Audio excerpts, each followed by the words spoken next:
En este programa, visitaremos un laboratorio a gran escala con más de 2.000 metros cuadrados de juegos y maquetas que nos acercan al mundo de la ciencia. Te diremos cómo se siembran y envían a la Tierra las lechugas extraterrestres. Y conoceremos figuras robóticas y hasta refrigeradores que hablan.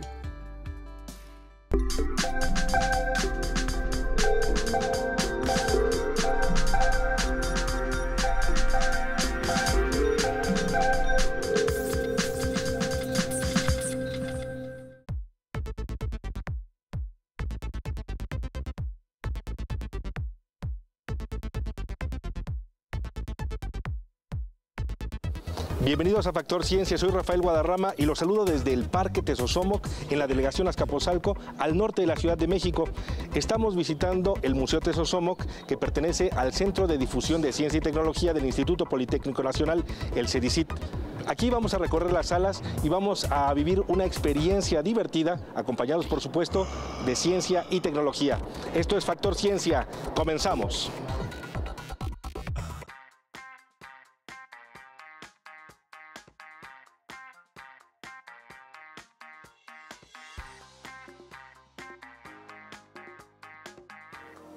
Y bueno, no podemos comenzar el recorrido por este lugar si no saludamos primero a uno de los autómatas estrella, el Robotespian, que como podemos observar cuenta con una tecnología que le permite movilidad, interacción, pero también una gran capacidad para expresarse. Robotespian, ¿cómo te va? Gracias por recibirnos. Hola, mi nombre es Robotespian. Bienvenidos a Factor Ciencia del Canal 11. Hoy transmitimos desde el Museo Tezosomoc de Ciencia y Tecnología del Instituto Politécnico Nacional.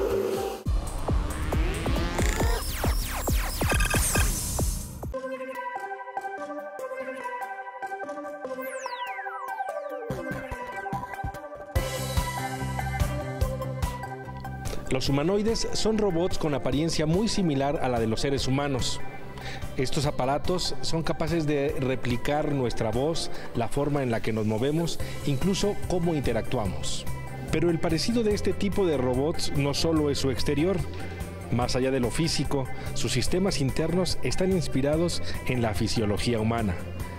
Las vitaminas, minerales y proteínas son nuestra fuente de energía que adquirimos a través de los alimentos. Nuestros amigos robóticos reciben otro tipo de energía acumulada en baterías o celdas solares. Los huesos y músculos nos permiten movernos. Los robots poseen esqueletos de diferentes materiales y se desplazan con ayuda de motores y pistones. Nuestro sistema nervioso está integrado por el cerebro, que nos permite pensar y memorizar, así como terminaciones nerviosas que nos llevan a percibir estímulos, sensaciones como frío o calor. Los robots tienen un cerebro computarizado, discos duros que funcionan como memoria y una serie de circuitos, alambres, cables y sensores para analizar el entorno y medir espacios. Los humanoides hoy en día tienen diversas aplicaciones. Por ejemplo, se utilizan para el sector del entretenimiento, pero también ya comienzan a emplearse como acompañantes. Sin duda, una de sus mayores oportunidades es en el campo de la investigación médica. Veamos un caso. Él es Teco, un robot con rostro de oso, cuya principal habilidad es mostrar diferentes expresiones. Un prototipo mexicano diseñado para colaborar en la terapia de niños con trastorno del espectro autista de 3 a 12 años de edad. Pequeños con un problema del desarrollo que se manifiesta principalmente en la dificultad de relacionarse con los demás, el uso del lenguaje y la comprensión de la comunicación no verbal. Los niños que tienen autismo tienen un problema para reconocer las expresiones faciales en los rostros de las demás personas. También tienen un problema para conectar las expresiones faciales con la emoción que está atrás de ella. La cara de Teco está hecha de látex para gesticular fácilmente. Su cuerpo es controlado electrónicamente a través de una computadora. Una interfaz gráfica que le permite realizar diferentes movimientos y llevar un seguimiento del desempeño del paciente. Sus sensores le ayudan a percibir qué tan lejos o cerca está una persona. Los niños que tienen autismo tienen un problema, uno, para respetar el espacio personal de cada persona. Entonces se pueden acercar demasiado o se pueden quedar muy lejos. Entonces, cuando el robot detecta que el niño está muy lejos, le puede pedir que se acerque al niño. O cuando el niño ya se está acercando demasiado, le puede decir, pues dame un poquito de espacio. El robot social ha tenido una buena aceptación. Al realizar varias rutinas, resulta ser predecible y reduce el estrés y angustia en los chicos. Los niños les encanta, les llama mucho la atención el robot. Es como un muñeco, es como un juguete con el que pueden hablar, pueden interactuar. Una chiquita le quiso poner su bufanda y su gorro y le puso también su chamarra. No está solo el niño con el robot, está la terapeuta que puede agarrar ese tipo de conductas para enseñarle al niño lo que le hace falta. Teco aún no es un producto terminado. Se continúa mejorando su tecnología. Sin embargo, a nivel terapéutico es totalmente funcional.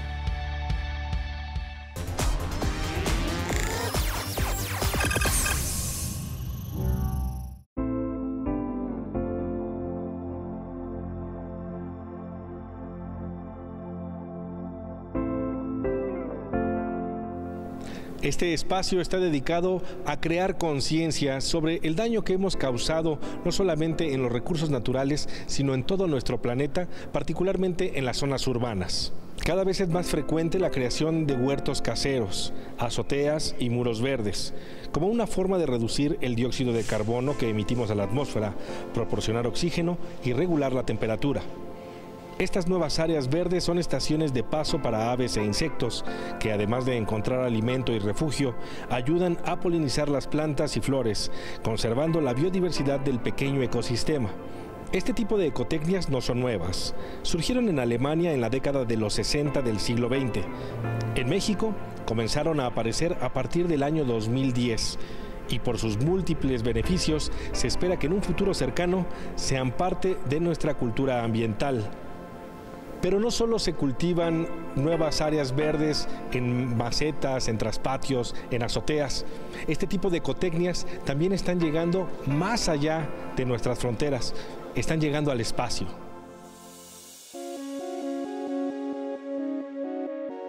Estas lechugas son un material científico invaluable.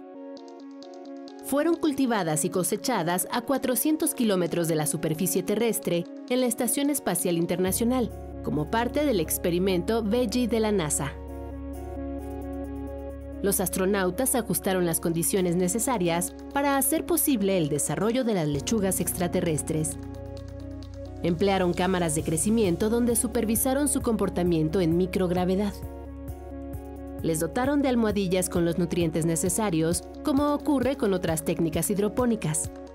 Utilizaron iluminación LED para proporcionarles energía, recreando ciclos de luz y oscuridad, como si se tratara de días terrestres, pero de menor duración, a fin de acelerar su crecimiento.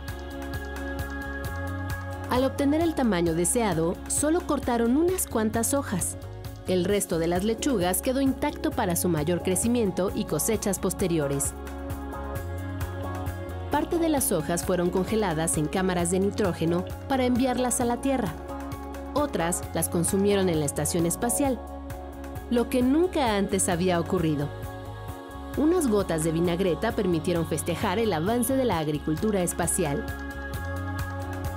La NASA también estudió el efecto relajante que provocó en los astronautas el cultivo de las hortalizas, actividad que les ayudó a combatir el estrés que se vive en una situación de aislamiento extremo.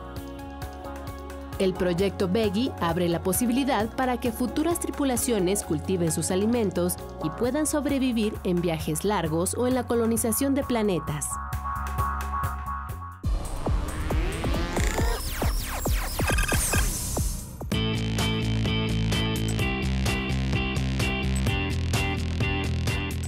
Aquí estamos en el auditorio del Museo Tezosomoc, donde los visitantes pueden aprender un poco de la ciencia, pero de un modo un poco más espectacular.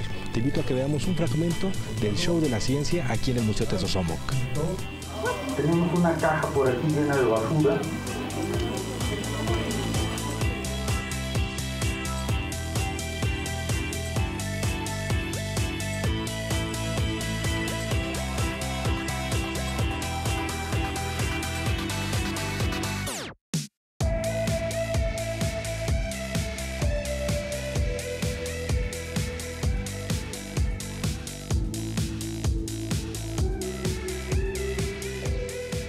Y vamos a contar 10, 9, 8, 7, 6, 5, 4, 3, 2, 1, 0.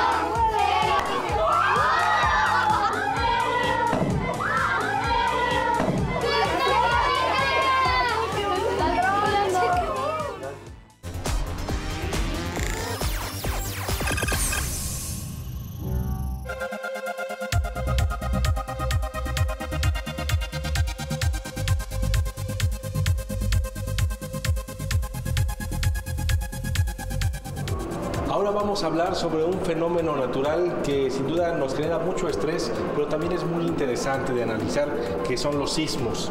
Y bueno, para platicar justamente sobre esto, aquí nos acompaña Gustavo, quien es uno de los guías también del Museo Tezosomoc. Platícanos un poco cómo es que aquí aprendemos pues justamente sobre estos movimientos. Bueno, aquí lo que se hace es aprender de cómo se genera un temblor o un sismo. Es a través de 3 coordenadas, X, Y y Z. Se genera a través del movimiento de las placas tectónicas. Ahora, X es el movimiento lateral que tiene un sismo, Y es el movimiento lateral contrario del sismo y Z es el movimiento hacia arriba y hacia abajo del sismo. Cuando nosotros aplicamos los 3 movimientos al mismo tiempo se genera el terremoto, lo cual pues ya sería una escala ya más alta para un temblor. Ahora, aquí tenemos 2 torres, una más grande que otra. Aquí lo normal sería que se caería la grande por la altitud, pero en sí las personas que creen esto están mal, ya que la que se caería primero sería la chica, porque como viaja el movimiento a través de ondas, entonces lo derrumbaría mucho más fácil. Y la otra nada más se balancea. Se empezaría a balancear.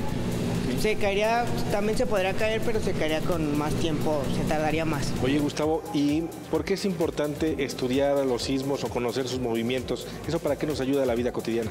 Bueno, nos ayudaría más que nada para saber que la estabilidad de un temblor, más que nada para saber qué daños nos puede generar a las personas y saber qué hacer en caso de uno. Para planear ciudades también, como se sabe, la Ciudad de México, la parte del Bellas Artes se empieza a asumir, más que nada porque la base que tienen está hecha de agua, entonces por eso se empieza a asumir.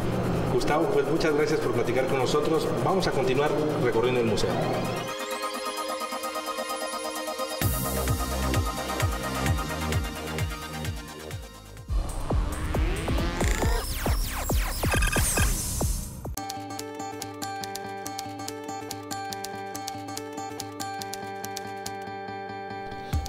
Utilizar bien los aparatos eléctricos es una forma sencilla de reducir nuestra huella de carbono. Y si no me crees, escuchemos la triste historia de un refrigerador que sufre justamente por un mal aprovechamiento. Dejemos que el refrigerador hable. Hola, sí, soy yo, el refrigerador, y quiero contarles mi historia. Algún día fui un gran aparato y me consideraban como una maravilla en el hogar. Pero resulta que mis dueños actuales me tratan con mucha ignorancia. Y la verdad, les causo un gran gasto y ni siquiera se dan cuenta. Mi trabajo es sacar el calor de mi interior y enviarlo al aire por medio de los tubos que están en mi parte posterior. Como se darán cuenta, mi trabajo es muy simple.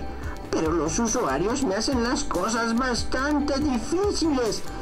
Los dueños de esta cocina tampoco cuidan la forma en que me llega la electricidad para que yo pueda funcionar bien. Miren cómo tienen las conexiones. En un solo contacto estamos colgados todos los usuarios de electricidad de esta cocina. Lo curioso es que mis propietarios suelen quejarse de la contaminación ambiental y de que nadie hace algo por reducirla.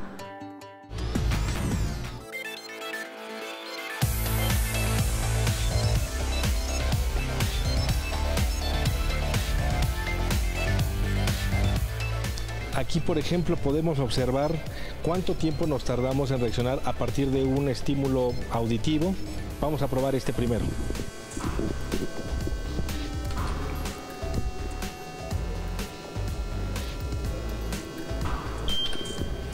Nos tardamos 175 milisegundos y estamos en el lugar número 9 de los 10 más rápidos que han utilizado este aparato. Eso es muy bueno. Ahora vamos a ver cuánto tiempo nos tardamos en reaccionar ante un estímulo visual.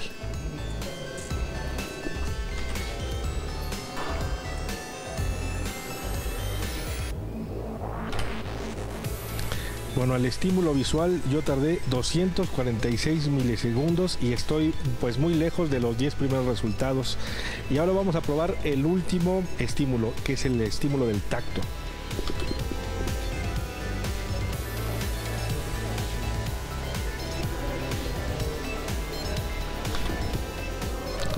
Bueno, aquí también no me fue tan bien, estoy en 287 milisegundos, estoy también muy lejos de los 10 primeros lugares, pero sin duda quienes resultan pues muchísimo mejor calificados son aquellas personas que trabajan constantemente con estos sentidos. Por ejemplo, una persona que juega ping pong tiene una gran capacidad de reacción ante un estímulo visual. ¿Qué te parece si continuamos recorriendo este museo para ver qué otras sorpresas podemos encontrar?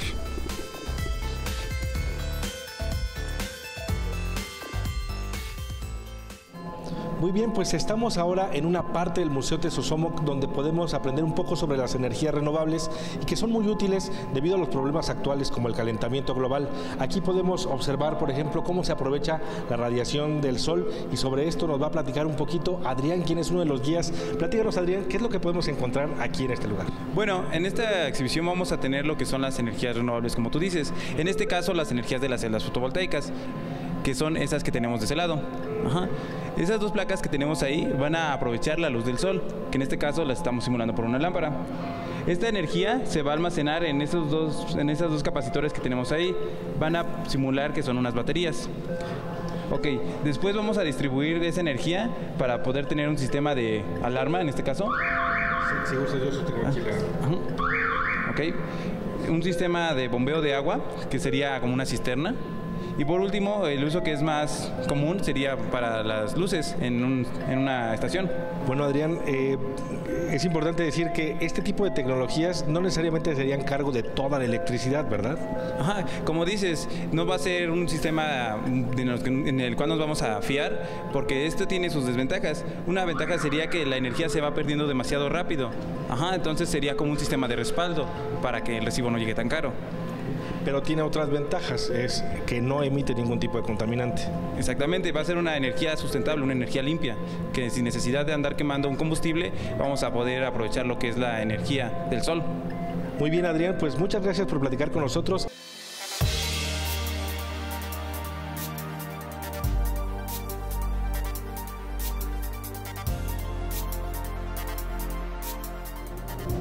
En este lugar podemos aprender cómo es que las actividades humanas están causando el calentamiento global, cómo a partir de diversas acciones tan cotidianas nosotros estamos contribuyendo a liberar este CO2 que causa justamente este cambio climático. Vamos a ver un poco de qué se trata este módulo. Tenemos una especie de máquina registradora y aquí podemos ver que, por ejemplo, si le damos al primer icono, nos indica que las computadoras mexicanas a lo largo de un año emiten a la atmósfera 5 millones de toneladas de CO2. Vamos a suponer que vamos a un concierto de rock. Con esta actividad, un concierto, se emite a la atmósfera 168 millones de toneladas de CO2. Un solo concierto de rock al aire libre. Ahora vamos a suponer que queremos partir un pastel porque es el cumpleaños de algún familiar. Un pastel para boda para 100 personas emite a la atmósfera 5 toneladas de CO2. Y bueno, finalmente vamos a ver cuánto emitimos solamente con bañarnos. Un año de baños en regadera de todos los habitantes de la Ciudad de México emiten a la atmósfera 1 millón de toneladas de CO2. Sin duda, es importante apreciar estas cosas para saber que cualquier acción que realicemos ayuda a evitar este calentamiento global.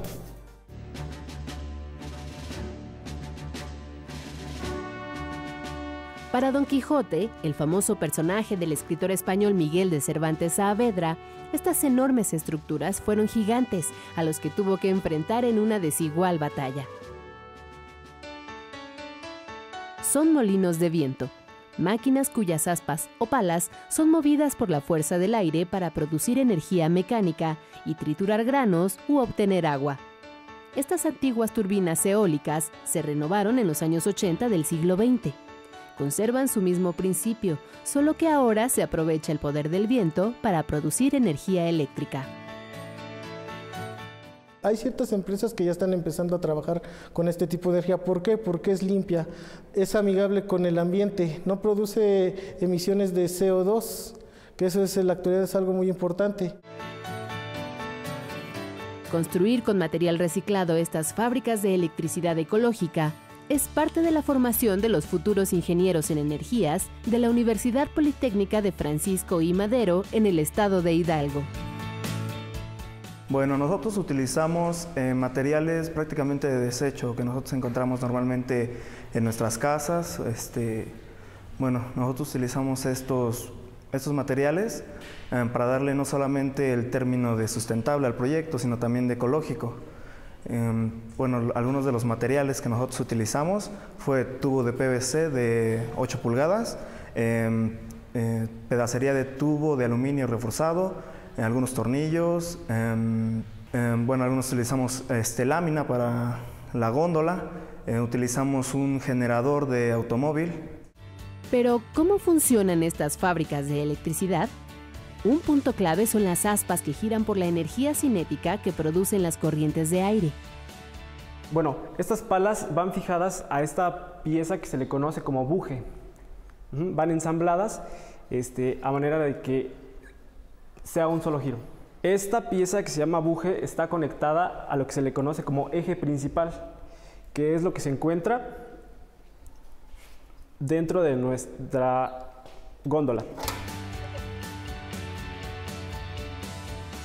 En el interior de la góndola, el eje principal de baja velocidad transmite el movimiento de las palas a un eje secundario de mayor velocidad, que está conectado a un generador que convierte la energía mecánica en eléctrica. En la parte externa se encuentra el anemómetro, que mide la velocidad del viento, y la veleta, que se encarga de orientar las palas conforme a la dirección del viento. La torre conduce la energía eléctrica hasta su base para hacer uso de ella.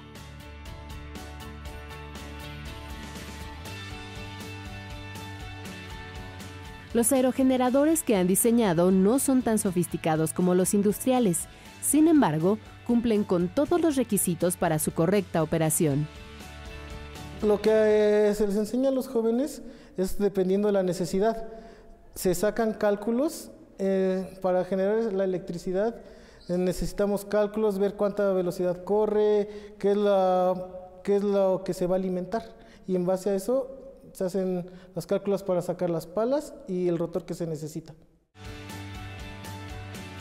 Finalmente, la última prueba es dejar que el viento haga su labor y empuje las aspas de los prototipos que han sido calculados para funcionar en esta zona del Mezquital como una alternativa para generar energía eléctrica de uso doméstico.